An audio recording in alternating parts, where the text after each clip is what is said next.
Welcome to my new life channel. இன்றைக்கி நான் பண்ண போகிறது சேமியா கறி போட்ட பிரியாணி. இது செய்கிறது ரொம்ப ஈஸி. இதை எப்படி செய்கிறதுன்னு பார்க்கலாம். கொந்தன கறி போட்டு சேமியா பண்ணியிருக்கேன். பட் நான் இந்த தடவை முழு கறி போட்டு சேமியா கலர போகிறேன். 1/2 கிலோ அளவுக்கு மட்டன் எடுத்திருக்கேன்.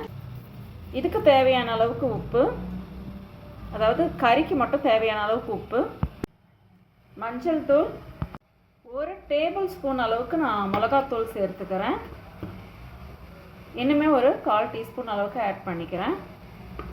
ஆல்ரெடி நான் மட்டன் வறுவலுக்காக இந்த மசாலா அரைச்சி வச்சுருந்தேன். அதுவுமே ஒரு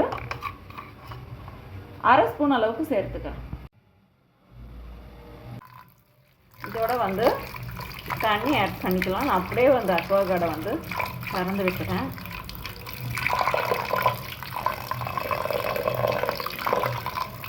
கறி முழுகிற அளவுக்கு இல்லாமல் கொஞ்சம் நிறையவே தண்ணி வச்சுக்கலாம். சேமியாவுமே சேர்த்து வேக வைக்கிற அளவுக்கு தண்ணி சேர்த்துக்கணும். அப்போ தான் நல்ல வாசனையாக இருக்கும் சேமியா. போதும், தண்ணி கரெக்டான அளவில் இருக்குது.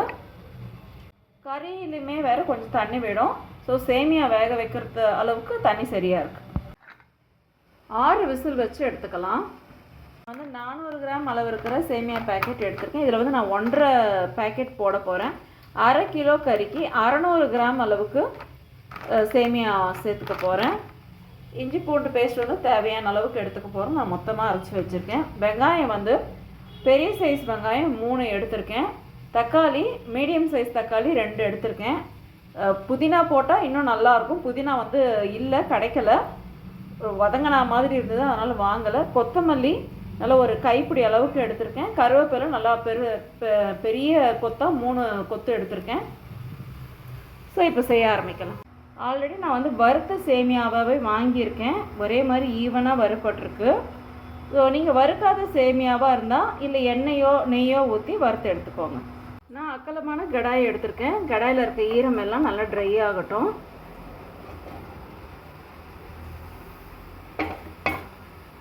நல்லா சூடாகட்டும், தாளிச்சுக்கலாம். இலைப்பட்டை, சுருள்பட்டை, ஏலக்காய், லவங்கம், மராத்தி மொக்கு, ஸ்டார் பூன்னு எல்லாம் எடுத்து வச்சுருக்கேன். 2 குழிக்கரண்டி அளவுக்கு ரீஃபைண்ட் ஆயில் சேர்த்துருக்கேன். எடுத்து வச்சுருந்தேன். இந்த பட்டை வகையெல்லாம் போட்டுக்கலாம். கொஞ்சம் சோம்பும் சேர்த்துக்கிறேன். நல்லா வாசனையாக இருக்கும் சோம்பு சேர்த்து. பொரிஞ்சிடுச்சு. இப்போ ஃபஸ்ட்டு வெங்காயம் சேர்த்துக்கலாம்.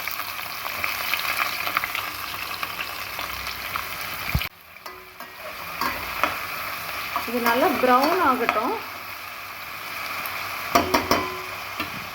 அப்படியே இருக்கும், ஹை ஃப்ளேமில் இருக்கட்டும் அடுப்பு. வெங்காயம் நல்லா செவந்துடுச்சு. இப்போ 2 டேபிள் ஸ்பூன் அளவுக்கு இஞ்சி பூண்டு சேர்த்துக்கலாம்.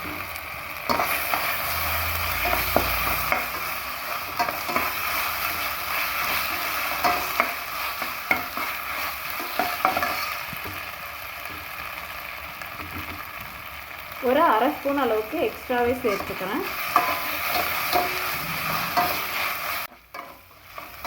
இஞ்சி பூண்டு சேர்த்த உடனே எப்பவுமே கொஞ்சம் அடி பிடிக்கும். அதனால் அடுப்பை சிம்மில் வச்சுட்டு இந்த மசாலாவுக்கு தேவையான உப்பு சேர்த்துக்கணும். உப்பு சேர்த்த உடனே நல்லா வதங்க ஆரம்பிச்சிடும். அடி பிடிச்சிருக்கிறதுமே வர ஆரம்பிச்சிடும். இந்த டைமில் தக்காளியும்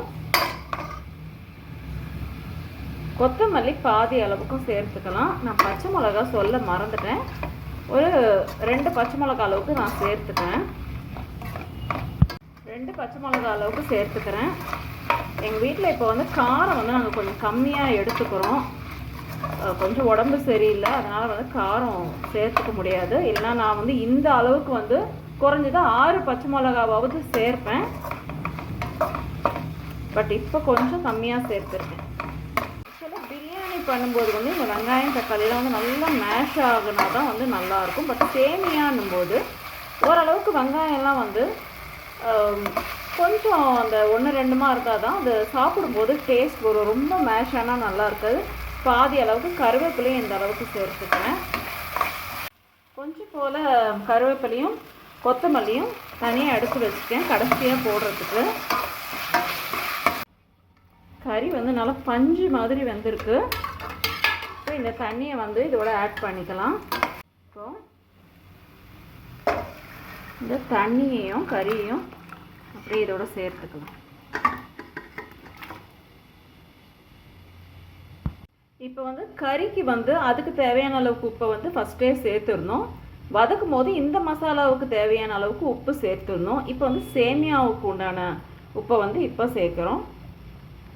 நான் வந்து 2 ஸ்பூன் அளவுக்கு சேர்த்துக்கிறேன். ஏன்னா 600 கிராம் சேமியான்னும் போது இந்த அளவுக்கு உப்பு சேர்த்தா கரெக்டாக இருக்கும். தேவைன்னா டேஸ்ட் பார்த்துட்டு உப்பு சரியாக இருக்கா காரம் சரியாக இருக்கா பார்த்துட்டு எது ஒன்றுமே எக்ஸ்ட்ராவாக ஆட் பண்ணலாம். எடுத்த உடனே ஆட் பண்ணிவிட்டு அப்புறம் அதிகமாகிடுச்சு அப்படின்னா கஷ்டம். தண்ணி கொதிச்சிடுச்சு. அடுப்பை சிம்மில் வச்சுட்டு சேமியா ஆட் பண்ணிக்கலாம்.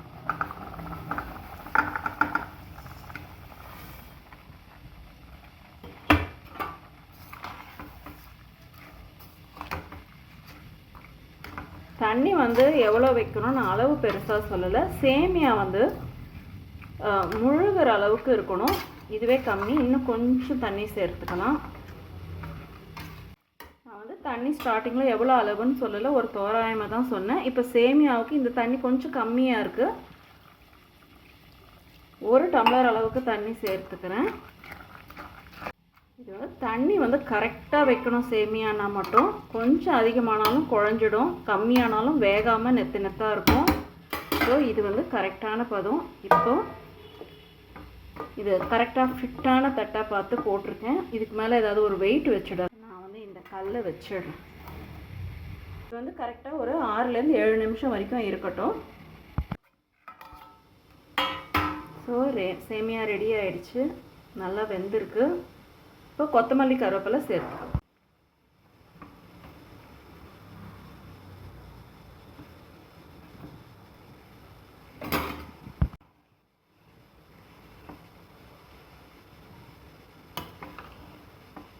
பார்த்தீங்களா நல்லா உதிரி உதிரியாக வந்திருக்கு.